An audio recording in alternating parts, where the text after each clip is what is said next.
बिस्मिल्लाहिर्रहमानिर्रहीम। मेरी नई किराएदार बहुत अच्छी थी। वो मेरा बहुत ख्याल करती थी। मैं बे औलाद थी। यही वजह थी कि शौहर बदज़न हो गया था जब उसने अपना बच्चा मेरी झोली में डाल दिया और बोली, इसे अपना बच्चा समझना। मैं मान गई और मेरा शौहर भी खुश हो गया। उसी रात वो किराएदारनी घर छोड़कर भाग गई। मुझे बहुत ताज्जुब हुआ, लेकिन जैसे जैसे वो बच्चा बड़ा होता जा रहा था, मेरा खौफ से बुरा हाल था, क्योंकि ये बात मेरे अलावा कोई नहीं जानता था कि वो बच्चा तो शबाना, मुझे लगता है कि अब मुझे दूसरी शादी कर ही लेनी चाहिए। तुम तो जानती हो कि पिछले 4 बरस से मैं तुम्हारी खातिर अपनी अम्मी के सामने डटा रहा हूं, मगर अब मेरी हिम्मत जवाब देने लगी है। मैं अम्मी का मजीद मुकाबला नहीं कर सकता, बल्कि सच तो यह है कि मैं भी औलाद चाहता हूँ। मुझे ये सूना आंगन काट खाने को दौड़ता है। मैं तुम्हें इस बात की यकीन दहानी करवाता हूँ कि दूसरी शादी के बाद भी मैं तुम्हें पहले सा मकाम दूंगा। तुम इस घर की मालकिन ही रहोगी। मेरा शौहर मेरी आंखों में आंखें डालकर मुझे दूसरी शादी की खबर दे रहा था, तो ये सब सुनकर ही मैं सकते में आ गई थी। मैंने बड़ी हिम्मत की और बोली, फराज, सीधी तरह क्यों नहीं कहते कि मुझसे दिल भर गया है आपका। अब आप दूसरी औरत चाहते हैं जो आपकी जिंदगी को रंगीन बना दे, क्योंकि साथ निभाने वाले तो साथ निभाते ही जाते हैं, चाहे हालात कितने ही कठिन क्यों ना हो। फराज बोला, हाँ शबाना, अगर तुम ऐसा समझ रही हो तो फिर ऐसा ही है। मैं दूसरी शादी करना चाहता हूँ। फराज की बात सुनकर मुझे सांप सूंघ गया था। इससे ज्यादा मुझसे वहां बैठा नहीं गया। मैं उठकर कमरे से बाहर निकल आई थी। आंसू थे कि थमते ही नहीं थे। मैं अपने सहन में बैठी अपने नसीबों पर रो रही थी। जब किराएदारनी ने मुझे छत से रोते हुए देखा तो मेरे पास आ गई और बोली, क्या बात है शबाना, यूं क्यों रो रही हो? मैं बोली, मेरे शौहर ने दूसरी शादी की धमकी दे दी है। वो कहता है कि तुम मां नहीं बन सकती। अब मैं दूसरी शादी कर लूंगा। सादिया बोली, मेरी बहन, तुम परेशान मत हो, बस अपने शौहर से 1 हफ्ते की मोहलत मांग लो, आगे अल्लाह सब अच्छा करेगा। मैं उसकी बात सुनकर हैरान रह गई और बोली, तुम्हारी इस बात का क्या मतलब? तब वो बोली, अभी मैं कुछ भी नहीं कह सकती, बस इंतजार करो और अच्छे वक्त के लिए दुआ करो। मैं चुप कर गई। अभी 2 दिन ही गुजरे थे कि सादिया मेरे पास आई और बोली, शबाना, किसी दाई को बुला दो, मैं बच्चा जनने वाली हूं। मैं तो उसकी बात सुनकर ही हैरान रह गई थी। मैं बोली, सादिया, ये कब और कैसे हुआ? दरअसल सादिया 5 माह कबल ही हमारे घर में किराएदार के तौर पर रहने आई थी। वो बहुत अच्छी और हमदर्द लड़की थी। उससे मेरी खूब दोस्ती हो गई थी। उसने मुझे सिर्फ इतना बताया था कि वो शादीशुदा है और उसका शौहर बैरून मुल्क होता है। उसने मुझे अपनी प्रेगनेंसी के मुतालिक कुछ भी नहीं बताया था, और न ही उसके जिस्म के खदुखाल से पता चला था कि वो उम्मीद से है। अब सादिया ने अचानक दाई की फरमाइश कर दी तो मैं बौखला कर रह गई थी कि दाई का कहाँ से इंतजाम करूं। जल्दी जल्दी भागकर बाहर निकली और अपनी पड़ोसन के घर चली गई। मेरी खुशकिस्मती कि उसके पास दाई का नंबर मौजूद था। उसने कॉल करके दाई को बुलवा लिया था। दाई सादिया के कमरे में चली गई, जबकि मैं बाहर बैठी उसके लिए दुआएं करने में मसरूफ थी। तकरीबन 2 घंटे बाद दाई कमरे से बाहर आई। वो बहुत खुश थी। बोली, सादिया ने बेटी को जन्म दिया है। उसकी बेटी बेइंतहा खूबसूरत है। मैं खुशी खुशी उस बच्ची को देखने गई तो सादिया ने अपनी बच्ची मेरी गोद में डाल दी और बोली, लो बहन, इस बच्ची को आज से अपनी बेटी ही समझो।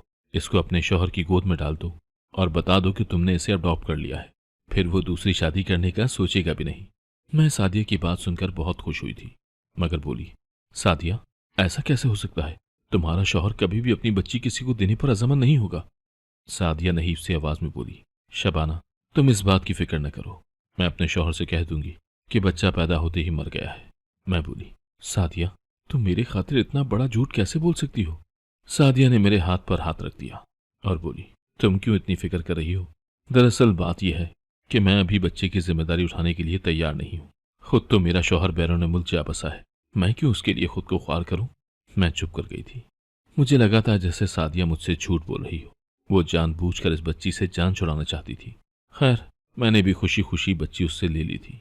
अगर उसको कदर नहीं थी तो क्या हुआ, मैं तो उसकी बेटी के लिए मरी जा रही थी।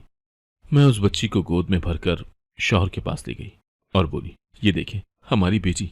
वो मेरी बात सुनकर बेहद हैरान हुए थे। वो बोले, हमारी बेटी? कैसे? फिर मैंने उनको सादिया की सारी बात बता दी तो वो बहुत खुश हो गए और बोले, बहुत बहुत मुबारक हो शबाना, तुम मां बन गई हो। और मैं बाप। अल्लाह का शुक्र है जो उसने मुझे बच्चा दे दिया है। अब मुझे दूसरी शादी की कोई जरूरत नहीं। फराज के मुंह से ये अल्फाज सुनकर मेरी खुशी की कोई इंतहा न रही थी। मेरी आंखों में आंसू आ गए थे। मेरा घर उजड़ने से बच गया था। मेरा प्यार मुझसे छिनने से बच गया था। मैंने उस बच्ची का माथा चूम लिया था। उसकी वजह से मैं मोतबर हो गई थी।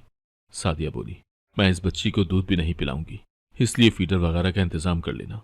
मैंने जल्दी जल्दी फराज को बाहर भेजकर बच्ची के लिए डब्बे वाला दूध मंगवाया और फीडर वगैरह मंगवाए थे। फराज भी हर काम भाग भाग कर रहा था। शाम तक तो सब कुछ बहुत अच्छा जा रहा था, मगर जैसे ही रात हुई बच्ची ने रोना शुरू कर दिया। मैं कभी उसको दूध देती तो कभी उसको कंधे पर डालकर पूरे कमरे में टहलती। फराज भी मेरे साथ साथ ही था। वो भी कोशिश कर रहा था कि बच्ची किसी तरह चुप हो जाए। 2 घंटे यूं ही ख्वार होते गुजर गए। तब फराज बोला, मेरी मानो तो इस बच्ची को उसकी माँ के पास ले चलो, उसकी खुशबू सूंघ लेगी तो करार आ जाएगा इसको।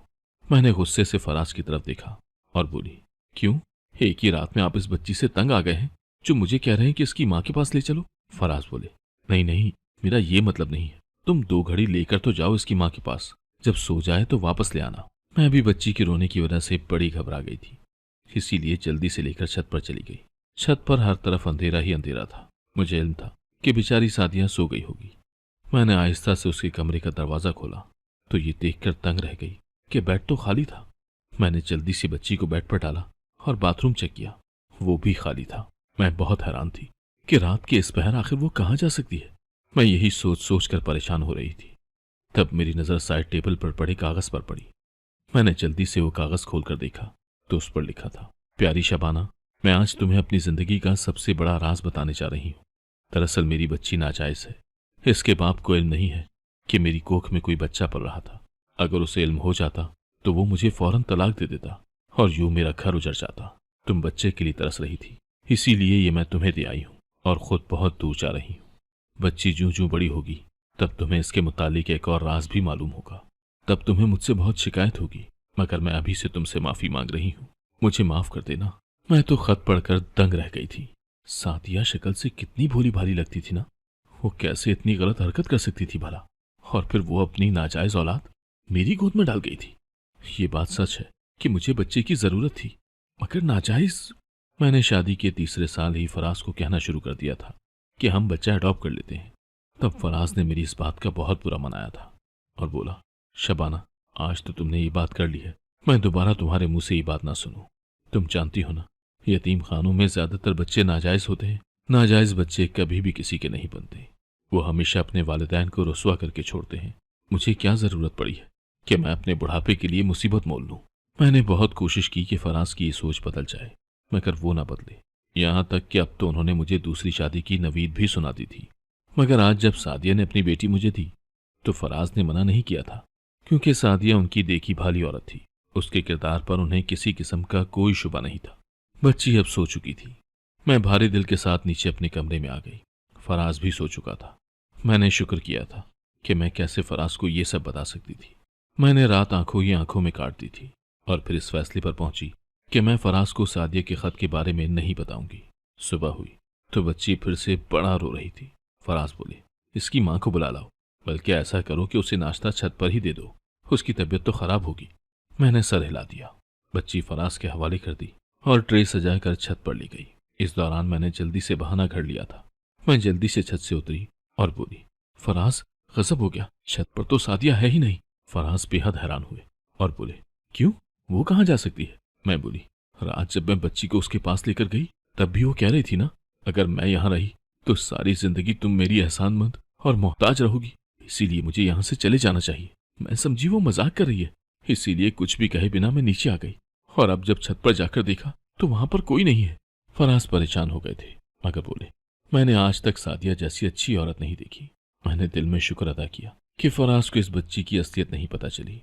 मैं बच्चे संभालने की आदी नहीं थी, इसीलिए मुझसे ये बच्ची नहीं संभलती थी। मैंने अमल की देखभाल के लिए मुलाजमा रख ली थी। वही अमल के सारे काम करती थी। मैं बस अमल के साथ खेलती थी या उसे सुला दिया करती थी। मेरी सास अपने दूसरे बेटे के पास गांव में रहने गई थी, इसीलिए किसी ने मुलाजमा रखने पर एतराज नहीं किया था। मैं बेइंतहा खुश थी। उन्हीं दिनों मुझे पता चला कि मैं भी उम्मीद से हूं।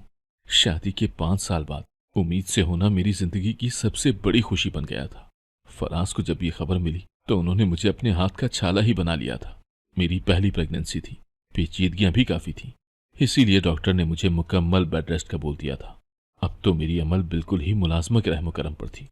एक दिन मुलाजमा मेरे पास आकर बैठ गई और बोली, बाजी आप खैर से दूसरी दफा उम्मीद से कुछ नजर न्याज दें कि आपका दूसरा बच्चा अमल की तरह ना हो। मैं हैरान रह गई और बोली, क्या मतलब तुम्हारा? क्या हुआ है अमल को?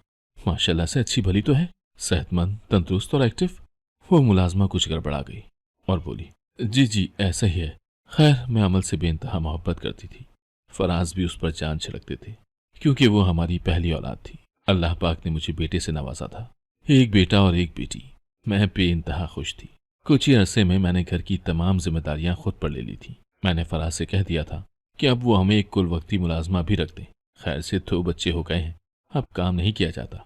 अमल को तो अब भी मुलाजमा ही संभालती थी क्योंकि वो साल की होने वाली थी और इतनी शरारती थी कि कोई इंतहा नहीं। मजाल है कि वो अगर एक जगह टिक कर बैठती हो।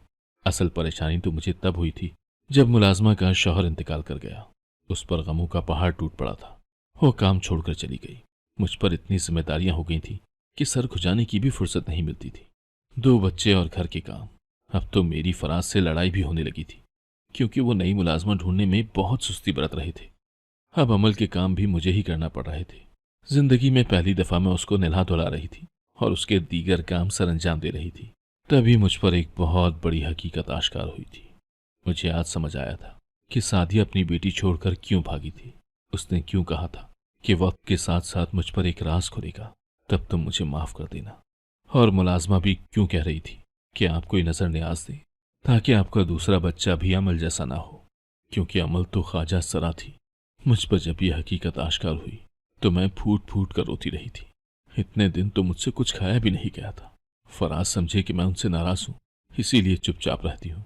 फराज ने मेरे लिए मुलाजमा का इंतजाम कर दिया, मगर मैंने मुलाजमा को घर में काम पर ना रखा था। मैं नहीं चाहती थी कि मेरी अमल का राज मेरे सिवा किसी और को मालूम हो। मैं अमल से बेतहाशा मोहब्बत करती थी, शायद अपने बेटे जैन से भी ज्यादा। मुझे अमल प्यारी थी क्योंकि उसकी वजह से मेरा घर टूटने से बचा था। मुझसे मेरे बचपन का प्यार फराज छिनने से बचा था। मेरी जिंदगी से खुशी तकरीबन रुखसत हो चुकी थी। मैं अब हर वक्त अमल के गम में घुलती रहती थी। मैंने उसकी तरबियत में बहुत मेहनत की थी। मेरे दोनों बच्चे बड़े होते जा रहे थे। अमल इतनी हसीन बनती जा रही थी कि कोई हद नहीं। मेरा जैन अपनी बहन से नफरत करता था और ये सब देखकर मेरा दिल बहुत दुखता था। एक दिन मैंने जैन से उसकी नफरत की वजह पूछी तो वो बोला, मामा अमल बहुत डिफरेंट है, वो बहुत अजीब अजीब हरकतें करती है। तब मैं जैन के सामने बहुत रोई थी। मैं बोली, बेटा ये सब इसलिए है क्योंकि अमल बीमार है। अगर आप अपनी बहन से नफरत करोगे तो मुझे बहुत दुख होगा। मेरे साथ प्रॉमिस करो कि तुम अमल का ख्याल रखोगे। जैन ने उस दिन मुझसे जो वादा किया था वो वफा भी किया था। वो अमल का ख्याल रखने लगा था। अमल जैसे जैसे बड़ी होती जा रही थी उसमें बगावत कूट कूट कर भरने लगी थी। मैं उससे वजह पूछती तो वो कहती, मैं सबसे मुख्तलिफ क्यों हूँ। मैं उसको समझाने की कोशिश करती मगर वो मुझसे बगावत पर उतर आई थी। मैट्रिक में उसे इल्म हो गया था कि वो ख्वाजा सरा है। तब उसने मुझसे बहुत लड़ाई की थी। वो बोली, मामा आपने मुझसे मेरी शनाख्त छुपाई। मैं जो हूं वो हूं, मुझे किसी से छुपने की जरूरत नहीं है।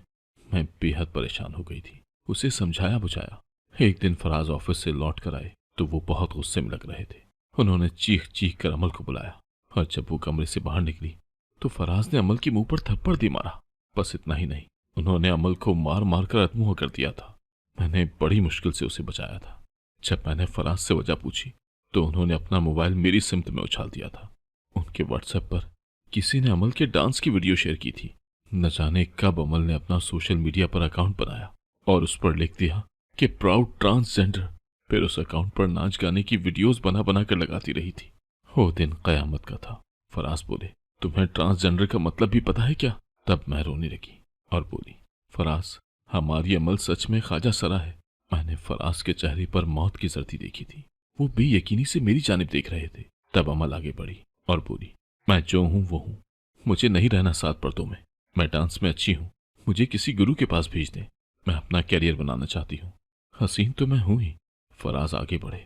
उन्होंने अमल का हाथ पकड़ा और उसे घर से बाहर निकाल कर बोले, जाओ, हाथ से हम तुम्हारे लिए मर गए और तुम हमारे लिए। फराज ने अंदर से कुंडी लगा ली थी जबकि मैंने खुद को पीटना शुरू कर दिया था। मैं अमल के लिए रोती चली जा रही थी। मैं बोली, फराज वो अभी ना समझ है, मैं उसे समझा दूंगी। फराज प्लीज उसे घर में ले आए। फराज बोले, बकवास बंद करो अपनी। मैं रोते हुए बोली, हाँ हाँ आपने तो ऐसा ही करना है ना, वो आपकी सगी बेटी जो नहीं है। गैर की औलाद के साथ तो ऐसा ही होता है ना। फराज चुपचाप उठकर अपने कमरे में चले गए थे। जैन मुझसे लगकर रोता रहा और बोला, मम्मा ये नहीं हो सकता, वो मेरी बहन है, उसे ट्रांसजेंडर नहीं होना चाहिए था। मैं भी रोती रही थी। जैन बोला, मैं अपनी बहन के पीछे जा रहा हूँ, मगर फराज ने उसे भी जाने न दिया। मैं सारी रात बैठी रोती रही थी। शहर के हालात अच्छे न थे। मुझे नहीं इल्म था कि मेरी बेटी के साथ क्या हो रहा होगा। मैं एकदम से उठी और चादर ओढ़कर घर से बाहर जाने लगी तो फराज बोले, घर से बाहर कदम रखा तो तलाक दे दूंगा। मैं जमीन पर ठह गई थी। रात अंगारों पर लौटते गुजरी थी। मैं रो रो कर निढाल हो चुकी थी। सुबह 10 बजे के करीब दरवाजे पर बैल हुई तो लुटी पुटी सी मेरी अमल घर में दाखिल हुई थी। वो मेरे सीने से लगकर रोती रही थी। फिर वो आहिस्ता आहिस्ता कहने लगी, अम्मी मैं घर से बाहर निकली तो 2 मर्दों ने मुझे जबरदस्ती अपने साथ गाड़ी में बिठा दिया। मैंने उनसे जान छुड़ाने की बहुत कोशिश की मगर नाकाम रही। मैं अपने आप को उनसे आज़ाद न करवा सकी और रात के अंधेरे में मुझे शहर से दूर एक अड्डे पर ले गए। वहां पर सब लोग ही मेरे जैसे थे। वहां मुझे एक गुरु मिले। वो सोमो सलाद के पाबंद थे। वहां पर कुछ ख्वाजा सरा उस्ताद थे तो कुछ डॉक्टर। मामा आप जानती हैं कि तमाम ख्वाजा सरा रक्स नहीं करते। जो करते हैं वो भी मजबूरी में करते हैं, अपने शौक से कोई नहीं करता। मैंने ख्वाजा सराहों के साथ एक रात गुजारी तो मालूम हुआ कि हम भी तो इंसान हैं, हमारे पास भी तो आम लोगों जैसा जहन है। फिर हम क्यों न पढ़े लिखे। मम्मा आप जानती हैं मैंने वहां पर एक ख्वाजा सरा देखा जो व्हील चेयर पर था। वो माजूर था मगर वो इलेक्ट्रिशियन था। वो भी मेहनत मजदूरी करता था। मैं भटक गई थी मामा। बाबा मुझे घर से ना निकालते तो मैं तबाह हो जाती। उन्होंने ही मुझे अगवा कराकर उस अड्डे पर भेजा था। अमल ने फराज से भी माफी मांग ली थी और अपना सोशल मीडिया पर अकाउंट डिलीट कर दिया था। उसने फरमाइश की कि वो पढ़ लिख कर नफ्सियाती मुआलिज बनना चाहती है। फराज ने उसकी ख्वाहिश को सर आंखों पर रखा था।